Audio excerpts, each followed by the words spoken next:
Galaxy of learned intellectuals, scholars, friends, and dear blooming students. Good morning to all of you. This is Suresh Bhardwaj with the purpose of communication. Communication का संप्रेषण का उद्देश्य हम बोलते हैं, बुलवाते हैं, पढ़ते हैं, पढ़ाते हैं, लिखते हैं, लिखवाते हैं, सुनते हैं, सुनाते हैं, तो हम कम्युनिकेशन कर रहे होते हैं, संप्रेषण कर रहे होते हैं। इसका उद्देश्य क्या है, इसका टारगेट एम या पर्पस क्या है, वो पहले हम पर्पस ऑफ कम्युनिकेशन, इसके बाद हम चर्चा करेंगे टाइप्स ऑफ। तो फर्स्ट सब topic that is purpose of communication, संप्रेषण का उद्देश्य क्या है। First point that is enquiring, जांच पड़ताल करना, इंक्वायरिंग। हम अपने पेशेंट से, हम अपने क्लाइंट से, जो हमारा काउंटर पार्ट है उससे हम इंक्वायरी करते हैं, पूछते हैं, जांच पड़ताल करते हैं। जांच पड़ताल करेंगे, उसका रिस्पांस लेंगे, उसकी अनुक्रिया प्रतिक्रिया लेते हैं और इन्फॉर्मिंग एंड परसुएडिंग। हम कम्युनिकेशन जब हम कर रहे होते हैं तो हम किसी व्यक्ति विशेष को हम सूचना भेजते हैं, देते हैं, परसुएड करते हैं, उसको आश्वस्त करते हैं, विश्वास में लेते हैं, कन्विंस करते हैं, और ताकि जो हम चाह रहे हैं पूछना वो हम प्राप्त कर लें, वो जो हम सूचना चाह रहे हैं वो प्राप्त कर लें। परसुएड करें, आश्वस्त करते हैं, कन्विंस करते हैं, आश्वस्त करते हैं। एंटरटेनिंग, कभी कभी हम अपने डिजायर्ड रिस्पांस को पाने के लिए हम उसको एंटरटेन करते हैं, हंसी मजाक कर लेते हैं और सरल शब्दों या सरल भाषा, मृद भाषा का प्रयोग करते हुए उससे रिस्पांस ले लेते हैं। रिक्वेस्टिंग, इन्वेस्टिगेटिंग, रिक्वेस्ट भी करते हैं, हम उनसे वो निवेदन करेंगे, पूछेंगे, पूछते समय हमारी जो प्रश्नवाचक प्रश्नावली होगी वह रिक्वेस्टिंग टोन में होगी, प्रश्न विनती या निवेदन करने की टोन होगी। इन्वेस्टिगेशन खोज, जांच पड़ताल करना, परीक्षण करना। तो ये फर्स्ट पॉइंट के अंतर्गत आ रहे हैं। सेकंड पॉइंट आपका डिस्कस करना है कन्वेइंग इंफॉर्मेशन, ओपिनियन। इंफॉर्मेशन, सूचना को कन्वे करना, भेजना, ओपिनियन को, अपनी राय को एक दूसरे के पास भेजना, अपने क्लाइंट के, अपने पेशेंट के पास हम वो इंफॉर्मेशन भेजते हैं। रिक्वेस्टिंग फॉर इंफॉर्मेशन, सूचना के लिए, ओपिनियन, राय के लिए, बिहेवियर, व्यवहार के लिए हम उससे निवेदन करते हैं, अपने क्लाइंट से, पेशेंट से या सेकंड पार्टी से, काउंटर पार्ट से हम करते रहते हैं। Next point, giving social acknowledgement, सामाजिक पहचान या परिचय या पावती के लिए सामाजिक स्थान, समाज में उसकी मान है, प्रतिष्ठा है, उसके मान और उसके गौरव, उसके रिस्पेक्ट को, उसके रिगार्ड को, हम उसके अस्तित्व को हम क्या नाम से कि अस्तित्व को हम उसका सम्मान करते हैं, आदर करते हैं, आदर पूर्वक उठाते बैठाते बोलेंगे, प्रश्न करेंगे, जो भी करेंगे, कभी कभी विशिंग भी कर देंगे। ओके डियर, ये सब हैं जो कि आपके कम्युनिकेशन है।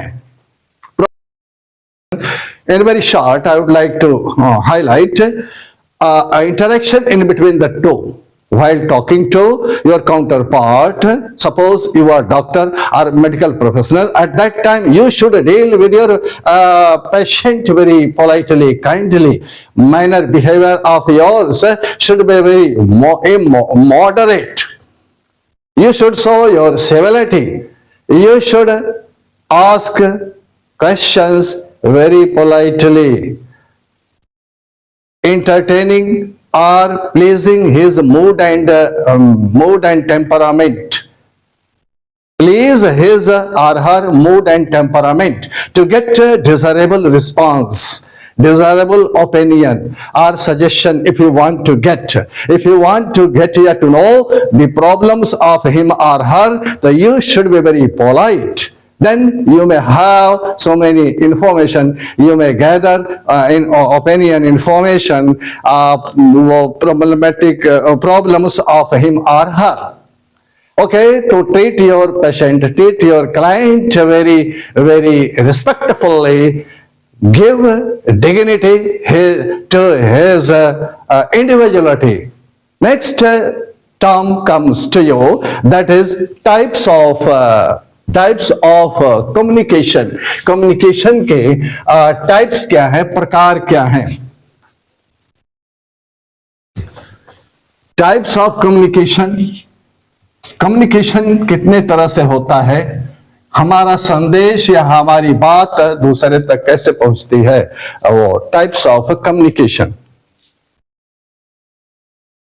टाइप्स ऑफ कम्युनिकेशन, कम्युनिकेशन के प्रकार को हम डिस्कस कर रहे हैं. Communication, specially communication that is of principally communication is of two kinds, two types, verbal communication and non-verbal communication. को समझने की कोशिश करिए. verbal यहां लिख रहा है associated with spoken words, जो हम शब्द बोलते हैं, लिखते हैं, पढ़ते हैं, ये मीन्स verbal communication में आएगा. हम कहते हैं, दूसरे से कहलवाते हैं, सुनते हैं, सुनाते हैं, गाते हैं, गवाते हैं, बोलते हैं, सुनते हैं, ये तमाम क्रियाएं जो चल रही होती हैं वर्बल कम्युनिकेशन. हम वर्ड्स का प्रयोग करते हैं, वर्ड, सेंटेंसेस, क्लॉज, फ्रेजेस इत्यादि का प्रयोग करते हैं, अपने भावनाओं को भेजते हैं, मैसेज को भेजते हैं. कम्युनिकेटिंग विद वन अनदर, एक दूसरे से हम कम्युनिकेट करते हैं. विद पेशेंट, हम पेशेंट से भी मरीज से बात करते हैं और उसके फैमिली मेंबर से बात करते हैं, और ये वर्बल कम्युनिकेशन के अधीन आते हैं. Verbal communication. Non verbal communication को समझिए, try to understand non verbal communication. Non verbal यानी शब्द हम व्यक्त नहीं करते हैं. It is not reliant on words, ये शब्दों पर निर्भर नहीं होता है. रेलिएंट, निर्भर, ऑन वर्ड्स, शब्दों पर निर्भर नहीं होता है. इसका मतलब इसको सिग्नल्स चाहिए. उसमें क्या है, बॉडी लैंग्वेज, शरीर की भाषा. बॉडी लैंग्वेज में जैसे कि हम पहले चर्चा कर चुके हैं, बॉडी लैंग्वेज, सिर हिलाना, नाक भौहा सिकोड़ना, आंख मारना या हाथ हिलाना, हाथ पैर डुलाना, बॉडी के किसी भी अंग को हम प्रयोग करते हैं, इनकोडिंग करके भेजते हैं, और समझने वाला जो लिसनर है या हियरर है या जो पेशेंट है, आपका जो काउंटर पार्ट है, उसको डिकोडिंग करके अपना रिएक्शन रिस्पॉन्स देता है. रादर देन, कह रहा है बॉडी लैंग्वेज, वो बॉडी लैंग्वेज क्या है, रादर देन थ्रो स्पीच और राइटिंग. राइटिंग से, लेखन से या स्पीच, वक्तव्य से वो कहीं ज्यादा होता है. किसका, बॉडी लैंग्वेज का प्रयोग किया जाता है. यहां पर एक रिपोर्ट है कि 60% कम्युनिकेशन इज नॉन वर्बल. हमारी डे टू डे लाइफ में ये 60% कम्युनिकेशन नॉन वर्बल होता है. इसका मतलब हम 40% शब्दों से व्यक्त करते हैं, करते होंगे ऑफिस में, हॉस्पिटल में, बैंक में. तो 60% कम्युनिकेशन आपका नॉन वर्बल होता है. हर जगह हो रहा है, स्थान ले रहा है. नॉन वर्बल स्किल्स, तो नॉन वर्बल स्किल्स जो होती हैं बड़ी ही इफेक्टिव, प्रभावकारी होती हैं. कम्युनिकेशन, संप्रेषण, non verbal skills are very very effective and effective more then, यहां पर लिख रहा है नॉन वर्बल मैसेजेस. तो नॉन वर्बल मैसेजेस सेंड, ये भेजता है. नॉन वर्बल मैसेजेस क्या भेजता है, स्ट्रॉन्गर सिग्नल्स, बहुत मजबूत सिग्नल भेजता है देन वर्बल मैसेजेस. जो आप बोल करके मैसेज या संदेश दे रहे हैं, उससे कहीं ज्यादा मजबूत, तगड़ा मैसेज नॉन वर्बल लैंग्वेज की होती है डियर. तो वर्बल, ये types of communication, that is of two kinds. Now verbal communication and non verbal communication. Verbal communication is expressed, verbal communication, it is an expression in words and sentences, and non-verbal communication is now beyond words and sentences, beyond words and sentences, beyond spoken English या spoken language. It is now depending on, reliant on body language, eye contact, nodding of a head, positive, negative, left, right, up and down, nodding of a head, moving hands, clapping, okay, and hands and feet are used too. So this is now non-verbal communication. Non-verbal communication now, एक second और आपको हम ले चलते हैं, 1 minute 2 minute. जैसे कोई diagram है, वो या कोई चित्र है, पिक्चर है, पेंटिंग है, ड्राइंग है, तो देखते हैं और उससे भी मैसेज आता है. That is also non-verbal communication.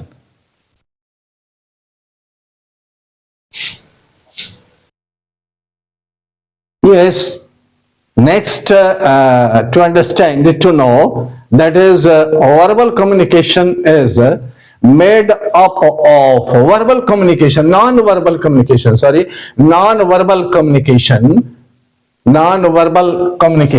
verbal 2 times I have written here.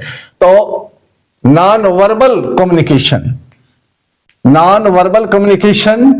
now is made up of, किससे बना होता है नॉन वर्बल कम्युनिकेशन? किससे बनेगा? एक्सेंट.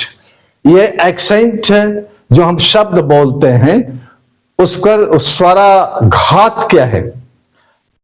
ये नॉन वर्बल कम्युनिकेशन में स्वराघात, एक्सेंट. तो चूंकि जो स्वराघात है ये तो वर्बल में होगा. स्वराघात, बॉडीली कांटेक्ट, एक्सेंट, स्वराघात यहां पर कैसे आएगा? जब हम बोलेंगे तो स्वराघात होगा. बॉडीली कांटेक्ट, शरीर स्पर्श करना. डायरेक्शन ऑफ गेज, ये दृष्टिकोण का दिशा. इमोटिव टोन, चूंकि फिर आ रहा है तो वर्बल और नॉन वर्बल ये कंसेप्ट दोनों आना चाहिए. ये दोनों के लिए बता रहा है, verbal, non verbal and verbal, दोनों के लिए आपका ये आ रहा है. जो कम्युनिकेशन हो रहा है उसमें कौन कौन तत्व हैं, उसमें क्या क्या पॉइंट हैं को हम डिस्कस करेंगे. Body contact and the direction of gauge, ये गेज का, दृष्टि का दिशा. एंड इमोटिव टोन, अगर वो टोन है, अगर वर्ड्स है, सेंटेंसेस है, फ्रेजेस है, आइडिया है, थॉट है, इमोटिव, तो उसके भाव उत्तेजना या भावात्मक, ये कह लीजिए इमोशनल क्या है उसको समझेंगे, परसेंगे. फेशियल एक्सप्रेशन और चेहरे की भाव भंगिमा. हेड नॉडिंग, सिर का हिलाना, ऊपर नीचे करना. गेस्चरल मोमेंट, और शरीर जो गतिविधियां हो रही हैं शरीर के, हाव भाव. और पोस्चरल एक्सप्रेशन, और जो भाव भंगिमा है या मुद्रा है को ये कह रहे हैं कि इसमें ये इनसे सृजन, इनके सृजन होने में ये सारे तत्व सम्मिलित होते हैं. ओके डियर, 1-2 चीज और आपको देखते हैं, थोड़ा इसको डिटेल में जाएं, कुछ पॉइंट्स को. यह बॉडी कांटेक्ट, पेशेंट है, स्टूडेंट है, सर पर टीचर या डॉक्टर हाथ लगाता है, सहलाता है, तो उसके ऊपर बहुत काफी प्रभाव पड़ेगा. Soothing effect, it will create soothing effect. Direction of gaze, दिशा, ये गेज का, हमारी दृष्टिकोण का, देखने का ये जो ढंग है, जो नजरिया है, पैराडाइम है, वो बदलता है, चेंज करता है. ओके, फेशियल एक्सप्रेशन में अभी आप देखेंगे इमोटिव टोन। अगर आपने बोला है तो वो टोन क्या है, भावनात्मक, भावना प्रधान होना चाहिए, बहुत ही इमोटिव होना चाहिए। उसी के अनुसार, ये टोन के अनुसार आपका फेशियल एक्सप्रेशन, चेहरे पर भाव भंगिमा होना चाहिए। जैसे मान लीजिए अगर आपके वो मीन्स विचार प्यार है, विचार में प्यार है, स्नेह है, सम्मान है, तो हमारे शब्द भी वो निकलेंगे, या हमारी बॉडी लैंग्वेज या फेशियल एक्सप्रेशन सब पॉजिटिव होंगे। वो सूदिंग इफेक्ट लिए हुए होगा, बड़ा प्रभावकारी होगा वो एक्सप्रेशन। और वो हेड नॉडिंग तसल्ली देगा, उसके अंदर प्रेरणा स्रोत की धारा बहेगी, प्रेरणा स्रोत, प्रेरणा की धारा बहेगी। आपके जो मुद्राएं हैं, चाहे बॉडी का पोस्चर या गेस्चर एक्सप्रेशन, पोस्चरल और गेस्चरल जो एक्सप्रेशन होगा वो भी बड़ा पोलाइट होगा। तो जैसे विचार होंगे ठीक उसी तरह से हरकतें होंगी, आपको पॉजिटिव रिस्पॉन्स मिलेगा। Okay dear, wish you all the best and greatest. Thanks a lot.